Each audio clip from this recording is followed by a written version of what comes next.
Hello అండి, welcome to investment diaries in Telugu 30 days target. ఈరోజు మనకి మార్కెట్ అయితే ఫ్లాట్గా ఓపెన్ అయింది. ఎస్టర్డే ఏం పొజిషన్స్ మనం హోల్డ్ చేయలేదు, వాటిని ఈరోజు కొత్తగా తీసుకోవాలి. స్ట్రాంగిల్లే కన్స్ట్రక్ట్ చేయడానికి ట్రై చేయండి.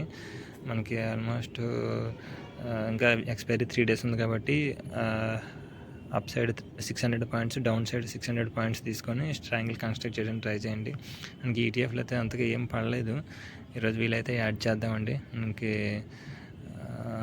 ఎన్టీపీసీ గ్రీన్ వీలైతే ఎగ్జిట్ అయ్యి వాటితోటి ఈటీఎఫ్ని యావరేజ్ చేద్దామని అనుకుంటున్నాను.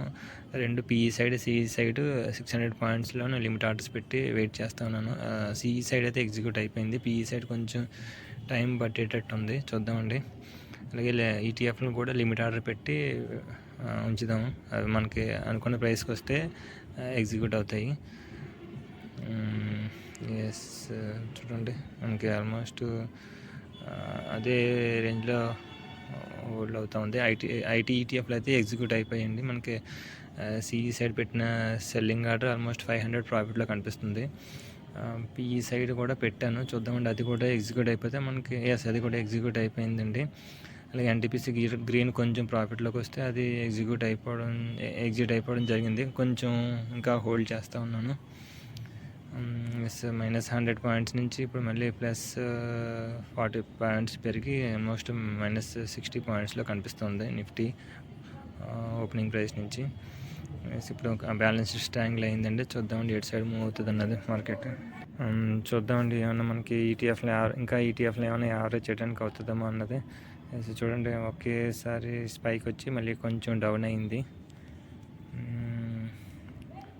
మనకి పొజిషన్లో కొంచెం రెసిస్టెన్స్ జోన్ ఉందండి. అలాగే విక్స్ కూడా మనకి 2.5% పెరిగింది. ఇంతవరకు వెయిట్ చేయాల్సింది, కాకపోతే కొంచెం ముందులోనే సిఈపిఈ పొజిషన్స్ తీసుకోవడం వల్ల కొంచెం మనకి లాస్లో కనిపిస్తూ ఉంది. ఆల్మోస్ట్ టైం 11:15 అయింది. ఈటీఎఫ్లు ప్రస్తుతానికి అయితే ఇంకా ఏం మనకి యాడ్ చేసుకునే అవకాశం కల్పించట్లేదు. చూద్దాం, కరెక్ట్గా 12:30కి ఏమన్నా మూవ్ వస్తే ఆ టైంలో యాడ్ చేయడానికి ట్రై చేద్దాం. మనకి సిఈ సైడ్ పైకి మూవ్ అవుతుందండి. ఆల్మోస్ట్ మనకి ప్రీమియమ్స్ కూడా కొంచెం హైలో ఉన్నాయండి. ఇప్పుడు మార్కెట్ అప్ సైడ్ వెళ్తుంది కాబట్టి మనకి సిఈ సైడ్ లాస్ కనిపించడం జరుగుతుంది. ఈ పొజిషన్లో మనకు కొంచెం రెసిస్టెన్స్ ఉంది, జస్ట్ వెయిట్ చేద్దామండి. మనకి -500 లాస్ కనిపిస్తుంది. మనకి డోంట్ వరీ, మనకి అలాగే 600 పాయింట్స్ ఎడ్జ్ ఉంది కాబట్టి మనం ప్రీమియమ్స్ కూడా తక్కువగానే తీసుకున్నాం. పెరిగినా సరే మరీ అంత ఎక్కువగా పెరగవు. మనకి nearer to at the money అయితే మనకి ప్రీమియమ్స్ చాలా హెవీగా పెరిగే ఛాన్స్ ఉంటాయి ఒక షార్ప్ స్పైక్ వస్తే. చూడండి మనకి మనం పెట్టిన ప్రీమియమ్స్కి 3 టైమ్స్ కన్నా ఎక్కువ వస్తాయని యావరేజ్ చేయడానికి ట్రై చేద్దామండి మన స్ట్రాటజీ ప్రకారం. ఇంకా మనం ఆల్మోస్ట్ 8 రూపీస్ ప్రీమియంలో తీసుకున్నాం కాబట్టి 24-25 ఆ రేంజ్కి వస్తేనే మనం యావరేజ్ చేద్దామండి. చూద్దాం. ఇంకా మనకి ఆల్మోస్ట్ 70 పాయింట్స్ అదే రెసిస్టెన్స్ జోన్లోనే కొంచెం మనకి మార్కెట్ అలా కన్సాలిడేట్ అయ్యేటట్టుంది. ఆల్మోస్ట్ 1000 రూపీస్ లాస్లో ఉంది. మనకి అదాని ఎంటర్ప్రైజెస్ మంచిగా ఈరోజు పెరిగింది. ఒక రెసిస్టెన్స్ జోన్ దగ్గర రావడం వల్ల ఒక పొజిషన్ తీసుకున్నానండి. అది 26 రూపీస్ ప్రీమియం తోటి 300 క్వాంటిటీ. ఇంకా ఆల్మోస్ట్ అది అదాని ఎంటర్ప్రైజెస్ ఇప్పుడు ఆల్మోస్ట్ 1000 రూపీస్ లాస్ట్లో చూపిస్తుందండి. ఈరోజు అదాని ఎంటర్ప్రైజెస్ 150 పాయింట్స్ పెరగడం వల్ల అక్కడ కొంచెం కన్సాలిడేషన్ అయ్యే ఛాన్స్ ఉందని చెప్పి కొంచెం రెసిస్టెన్స్ జోన్ ఉంది, అక్కడ పొజిషన్ తీసుకోవాల్సి వచ్చింది. మనకి ఆల్మోస్ట్ 21 రూపీస్ లిమిట్ ఆర్డర్ పెట్టి ఎగ్జిట్ అయిపోతారని చెప్పి చూస్తున్నాను. చూద్దామండి ఈరోజు అదాని ఎంటర్ప్రైజెస్ ఇంకా ఏమైనా ప్రాఫిట్ ఇస్తుందా లేదా అన్నది. అలాగే నిఫ్టీ నెక్స్ట్ 50 ఈటీఎఫ్ను కూడా యావరేజ్ చేయడం జరిగింది. అవి కూడా మంచి వాల్యుయేషన్లో ఉన్నాయని చెప్పి. ఈటీఎఫ్ అయితే లిమిట్ ఆర్డర్ పెట్టానండి, అది కూడా ఎగ్జిక్యూట్ అయిపోయింది. ఆల్మోస్ట్ 3200 లాస్లో కనిపిస్తుంది. మనం కంటిన్యూస్గా 13 డేస్ బట్టి ప్రాఫిట్లో ఉన్నామండి. మనకి ఎప్పుడు ప్రాఫిట్స్ వస్తాయని చెప్పి అనుకోవద్దండి. మనకి లాస్లో ఉన్నప్పుడు కూడా కొన్నిసార్లు ఎగ్జిట్ అయితేనే మన క్యాపిటల్ని ప్రొటెక్ట్ చేసుకున్నట్టు అవుతుంది. ఆల్మోస్ట్ అన్ని ఈటీఎఫ్లో బాగా కరెక్ట్ అయ్యండి. చూద్దాం, ఆల్మోస్ట్ 215 అవుతుంది కాబట్టి మనకి ఈరోజు కొంచెం యాడ్ చేసుకునే ఛాన్స్ దొరికింది. ఎన్టీపీసీ గ్రీన్ కూడా ఇంకొక 30 క్వాంటిటీస్ ఉన్నాయి కాబట్టి వాటిని కూడా నెక్స్ట్ కమింగ్ 2-3 డేస్లో ఎగ్జిట్ అయిపోతానండి. రిలయన్స్ కూడా మంచి వాల్యుయేషన్ ఉంది, దాన్ని కూడా యాడ్ చేయడానికి ట్రై చేయండి. ఇంకా హెచ్డిఎఫ్సి స్మాల్ క్యాప్ పెట్టానండి, అది ఎగ్జిక్యూట్ అయితే అయింది, లేకపోతే రేపటికి వెయిట్ చేద్దామండి.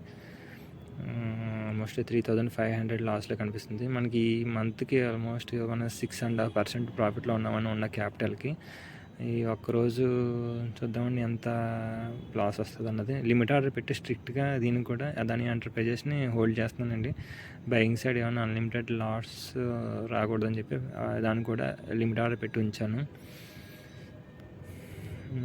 చూద్దామండి ఈరోజుకి ఇంకా ఈటీఎఫ్లో ఇంకా యాడ్ చేసే ఛాన్స్ వస్తుందామని చెప్పి ఆల్మోస్ట్ 2,200 లాస్లో కనిపిస్తుందండి మనకి.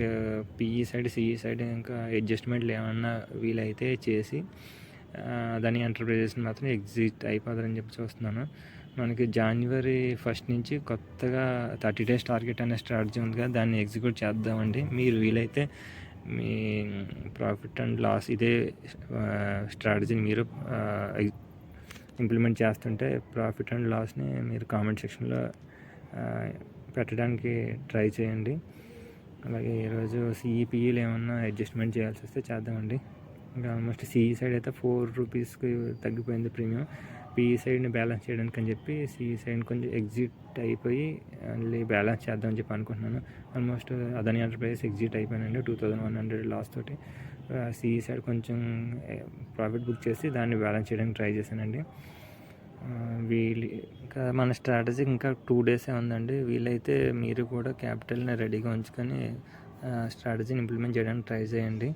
మనకి ఈ వీడియో నచ్చితే please subscribe, like. Thanks for supporting me.